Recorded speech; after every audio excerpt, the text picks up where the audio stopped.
Welcome to Touchdown Town on BetsTV. I'm Gilles Gallant with FTNBets and BetsTV. It's week 16. We're almost done this season. We're going to be here still every Sunday morning for at least the remainder of the season to help you make top quality decisions for your touchdown prop bets. Now I'm going to welcome in my co-host Brenden Deeg of National Football Post. The man just cannot miss. He had Brenden Ayuk on Thursday. He also had the Vikings wide receiver that I only had heard of like 5 minutes before kickoff. Caught that at like plus 500. Brenden, welcome to the show. How's it going, Joe? Hope you had a good Christmas. We were talking before the show. I'm cursed with the NBA Christmas games. 0 for 8 going back to last year. So hopefully the TD picks are a little better than my basketball predictions. Well, I think that's just karma. If your touchdown score bets are going through the roof, then the NBA's got to go in the toilet too. So I'm kind of just middling both right now.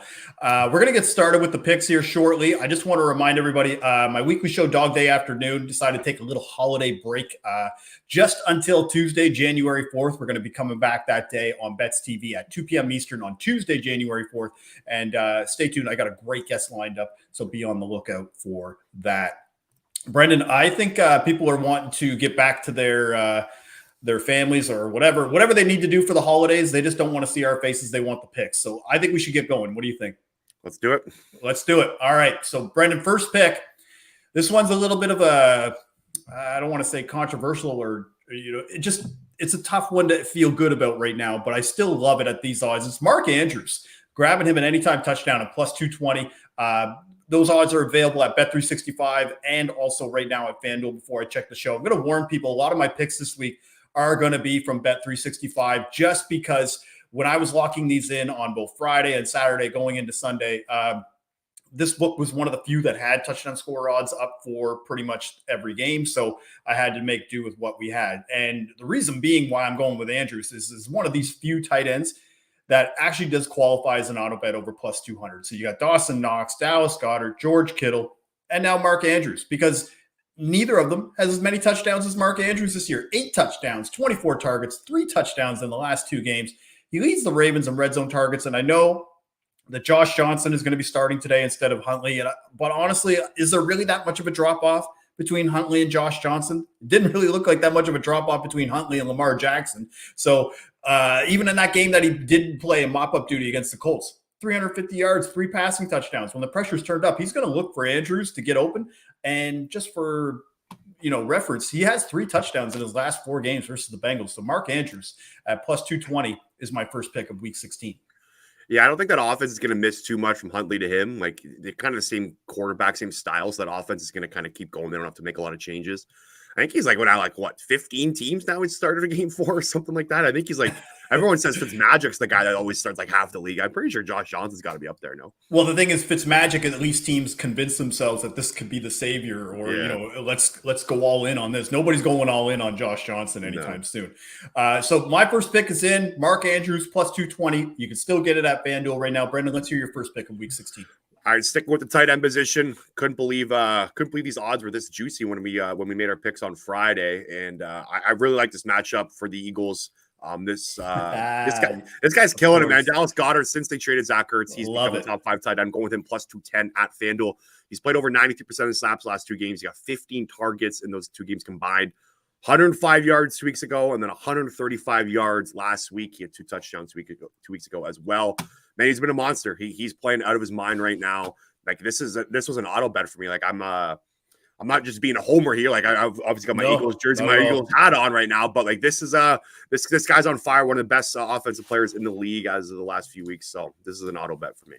Well, I just mentioned in the previous pick, anything over plus 200, there's certain guys that are now auto bets from a tight end standpoint, and Dallas Goedert is that. Now, I wanted to ask you, being the resident Eagles expert and fan, how do you feel about when they're in the goal line spot that he's going to get opportunities? Because, we've seen you bet Jordan Howard in previous weeks. We've seen you bet Boston Scott. Jalen Hurts pretty much when he gets to the red zone, sore ankle or not, just takes off.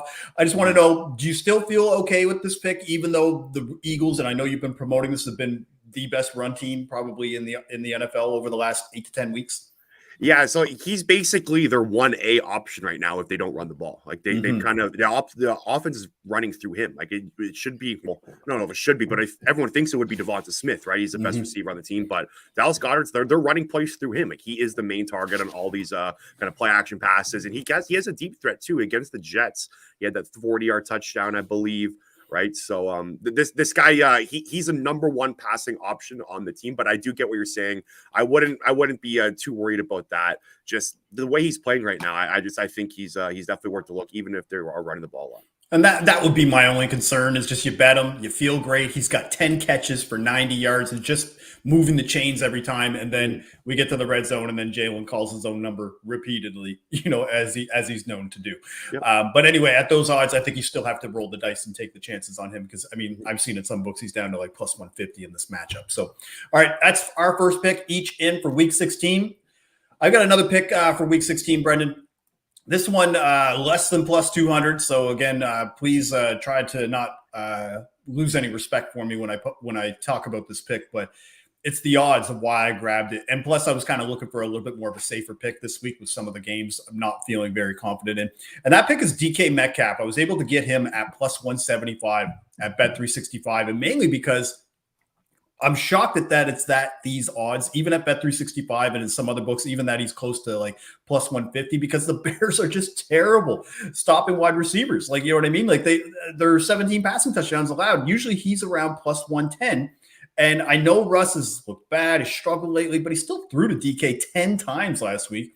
And the Bears don't have anybody close to Jalen Ramsey to be able to stop him because Jalen was all over DK pretty much that entire matchup. And you could say, that this is kind of a cop-out pick on my behalf. And again, I have heavy shoulders. You can say whatever you want about me. But the way it looks, man, is that this is actually the longest touchdown drought of DK's career. He's never gone more than 3 games without scoring a touchdown. Right now, he's at 6. And now he's got a juicy matchup against the Bears at home, plus 175. Just a joke of odds. DK, number 2, week 16. He basically was their offense last week. I know they didn't put up a lot of points and the offense didn't move the ball, but it was pretty much the DK Metcalf target show. He was getting targets. And Rashad Penny. It was basically these two, right? Yeah, no, this is a good look. I like these odds. They're kind of inflated because he hasn't found the end zone, like you said, in a while. So definitely a good time to jump on him. All right, let's hear your second pick of the week, Brenden. Okay, so going back to a guy that hit for me on Thursday night, I believe 2 weeks ago. One of my favorite non-Eagle players in the NFL right now, Justin Herbert plus 330. That is at DraftKings. Look, the Houston Texans defense is bad. And then if just that on top of that, they can't stop the quarterback running the ball. They've allowed the most touchdowns to opposing quarterbacks on the ground. This is more of a kind of a swing pick, or not a swing pick, but just kind of a feel one, right? Like he's getting a lot of rushing opportunities when he's towards the end zone. No Donald Parham in this game too. He's got COVID issues. They have Austin Eckler's out as well. So I think he's gonna have to use his legs today.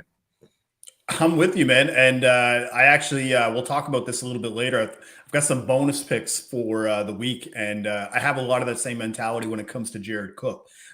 We'll talk about that in a little bit. But Herbert, man, he can run when he takes the ball. Just a lot of the time he just never had to because he's just throwing these short passes to Eckler, and he'll get all the extra yards, or Keenan Allen for that quick third down conversion.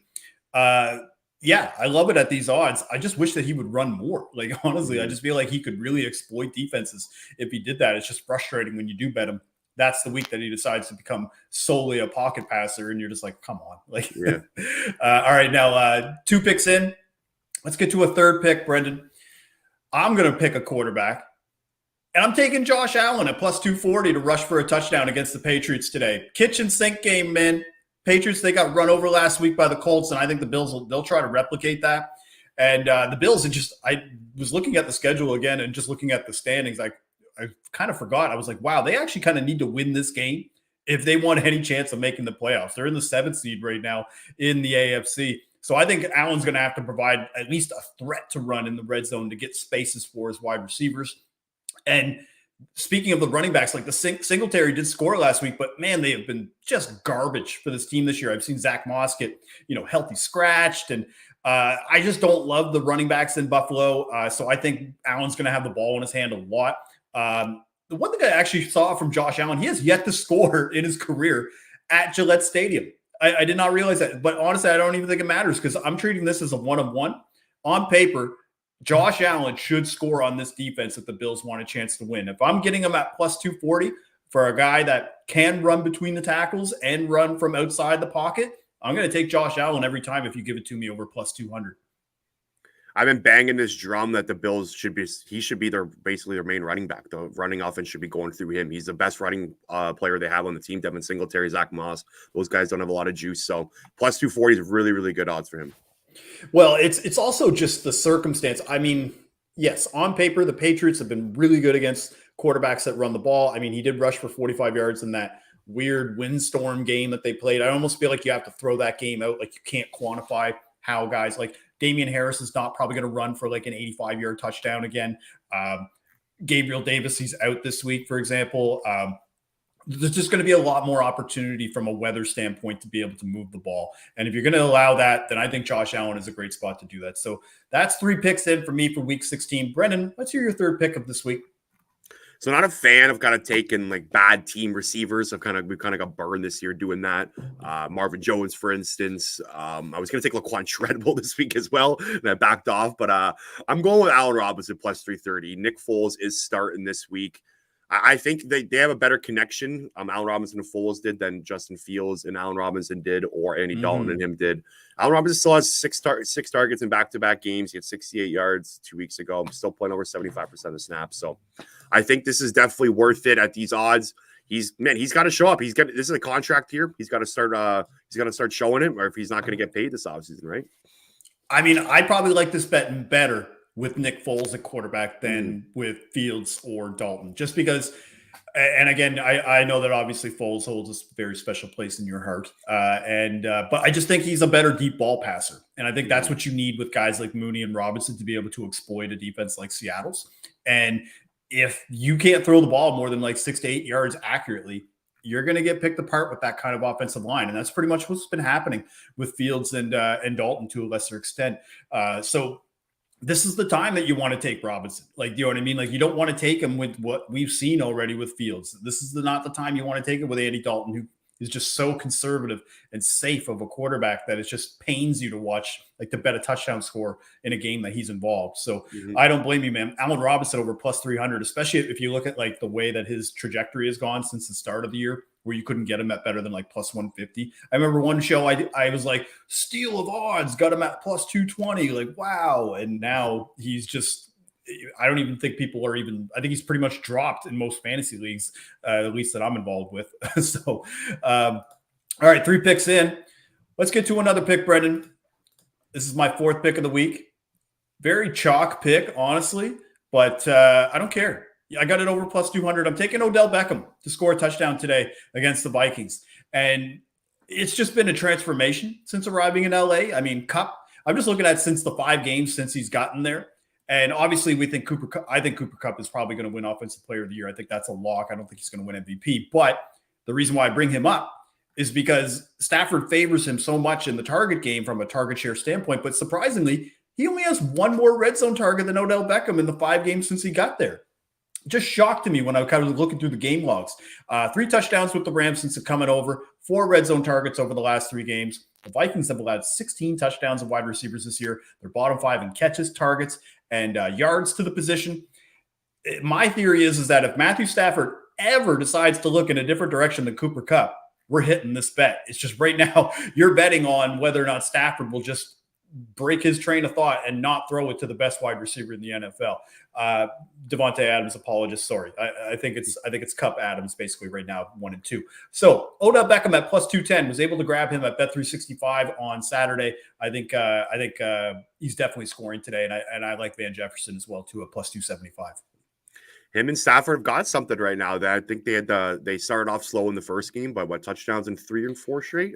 I mean, the first game too, he just got there and he probably wouldn't even have played if Robert Woods didn't get hurt during the week. He probably, like, you know what I mean? It was almost like thrown in the fire. So I don't want to hold that against him, but every game since he's looked, I mean, not as good as Robert Woods, but doing a great Robert Woods impression. He's a great compliment to Kupp. He's not, of course, not the blocker that Woods was, but he provides more of a kind of a downfield threat. He's got a little more juice than Woods in the receiving game. And I think the Vikings have allowed the second most yards to wide receivers this year. Their secondary has been getting kind of. Yeah, I just put bottom 5 because one was 3, one was 4, another one was 5. Like, you know what I mean? So, but either way, when you encompass them all, it's a bad pass defense. Yep. All right, 4 picks in. We're moving along, Brenden. All right, let's hear your 4th pick of Week 16. All right, so we were talking about this last week, sticking with the trend of attacking the Jets, whoever the running back or the team that's playing the Jets, taking the running back 2+. We're going with James Robinson plus 5. Bounce back. All right. So we're in last week when they got rid of Urban, right? This was the first game back with without him coaching. James Robinson stepped right in there, played over 75% of snaps. He had a touchdown last week too. And I think they're going to keep using him. Like he's got the most juice out of any skill position players on that team. No Laviska Shenault today as well. So he's going to be kind of the main guy running the ball the entire game. I just continue attacking that Jets defense, man. They cannot stop running backs. So next question I was going to ask you, how much of an idiot am I for thinking that we should take Trevor Lawrence again this week because of how bad the Jets I actually thought I thought you were going to go back to him this week. I was waiting for it when we were making our picks on Friday, but it's one of those where if he gets it this week, we're going to want to go back him next week. It just until it hits. Another one of those players, like almost like the same type of kind of body type as Josh Allen, the quickness. It just annoys the hell out of me. I mean, part of it's offensive line and just him picking his spots against NFL defenses, but he just has all the physical tools to be able to be an elite runner as a quarterback. And it just drives me crazy that he never takes advantage of that. And that partially is probably just being a rookie as well. And he should be taking advantage of his Pro Bowl running back of James Robinson, who it's egregious that you're able to get it at these odds, especially against this Jets defense. So kudos to you. All right, now, Brenden, we're going to wrap this up here, but I've got my 5th pick. You've got one more pick. And then once we get those out, I got a few bonus picks that I'm throwing out for Week 16 as well. They're all locked in the FTNBets NFL Bet Tracker. But first official pick for the show, we're going DJ Moore. Anytime touchdown at plus 300. Grab this at Bet365. And I did double check. Those same type of odds are available at FanDuel right now.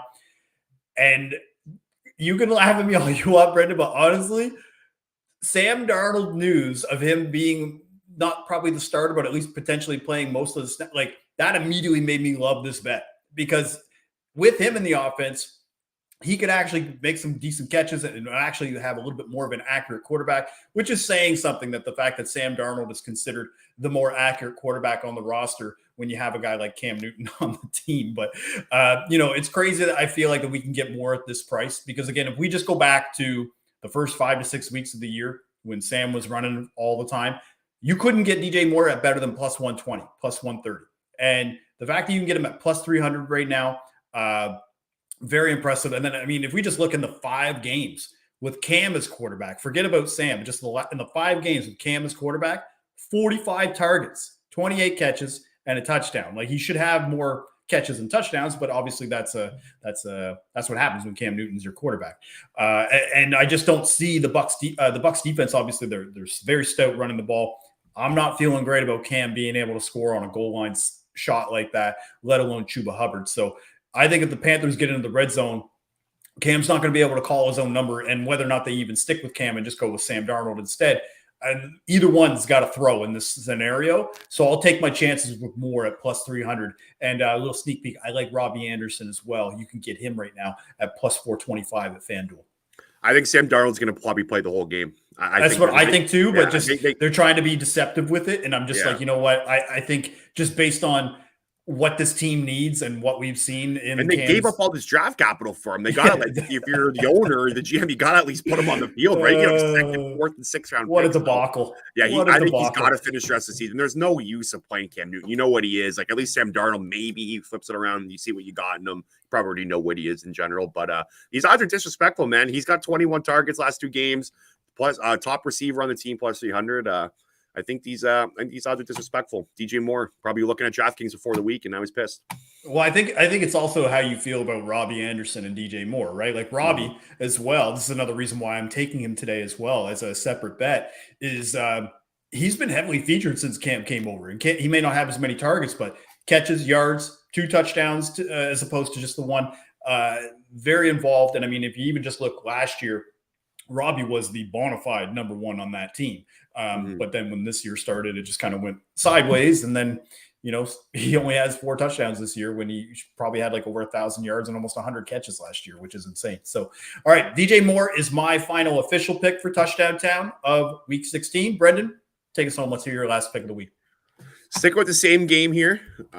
This one was interesting. There's a player that I like. He hasn't got a lot of playing time this year because he was buried on that Bucs receiver depth chart, but it's time to shine, baby. Scotty Miller, plus 480. Scotty Showtime. Man, this guy, one of my favorite players last year, had the big touchdown, of course, in the Packer game. He was pretty exciting last year when Brady was going to him deep. Again, he kind of got bare on the depth chart this year. Wasn't getting a lot of playing time, but he played 70%. He played over 70% of the snaps last week once Chris Godwin and Evans went out. So he's going to be stepping up. He's going to be a top 2 receiver on this team. Carolina Panthers secondary has been kind of getting hit the past few weeks.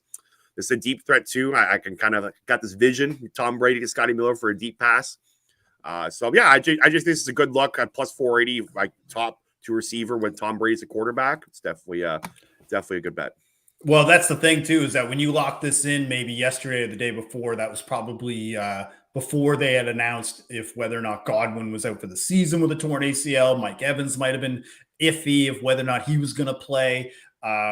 Antonio Brown, we don't even know if he's going to play this week. So I can't really think outside of Scotty Miller, who's left on the wide receiver depth chart, like, you know what I mean, for Brady to throw to, other than obviously you got Brate and Gronk and OJ Howard to a lesser extent.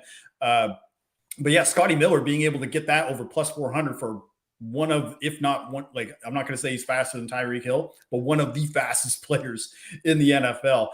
It's just insane. So the fact that you got that at plus 480, like when you're getting like, a 2+ touchdown odds at plus 450 or more kind of thing, just a very huge odds discrepancy. So good on you for taking advantage of that. All right. So that's 5 picks each. I got a little bonus picks here segment. Just wanted to let people know that I'm also betting these touchdown scorers today. I was able to grab Jared Cook at plus 350 at Bet365. No Mike Williams and no Austin Eckler. I think he's going to have to be much more involved in the passing offense. And, of course, Donald Parham still recovering from that fall last week. Dawson Knox as well. Grabbed him at plus 260. It's a little bit more tight end heavy, but going Dawson Knox and Jared Cook. Dawson Knox 260 is available at FanDuel right now. And just like Odell Beckham, I'm also taking Van Jefferson, was able to get his odds still right now at Bet365 or plus 275. And then Robbie Anderson grabbed him at plus 425 at FanDuel. So those are just some extra picks for me. But before we go, we're going to recap all the picks that we made this week for Week 16. So let's get started. My first pick was Mark Andrews at plus 220. Brendan's first pick was Dallas Goedert at plus 210. I took DK Metcalf with my second pick. He's got Justin Herbert with his second pick. Then I went with a quarterback. I took Josh Allen at plus 240. He's hoping for a bounce back from Allen Robinson. And I'm hoping Odell Beckham continues his scoring ways with the Rams. You're hoping for James Robinson to get 2 or more touchdowns against this awful Jets run defense. And I'm going to take a little odds discrepancy here on DJ Moore at plus 300, thinking they're going to exploit the Bucs. Whereas you've got Scotty Miller in that game, who is probably going to be wide receiver 1 before it's all said and done in that Bucs offense at plus 480. Just insane grab. So that's all of our picks for Week 16. I want to thank you all for watching Touchdown Town. I want to remind you as well, I'm going to have touchdown score picks for Sunday Night Football for Cowboys-Washington coming out a little bit later today. Make sure you can head over to FTNBets to get those. Follow me on Twitter at GDog5000. Make sure to follow him at Brenden Deeg NFP. I want to thank you all for watching Touchdown Town for Week 16. I'm Gilles Gallant with BetsTV. Bon chance.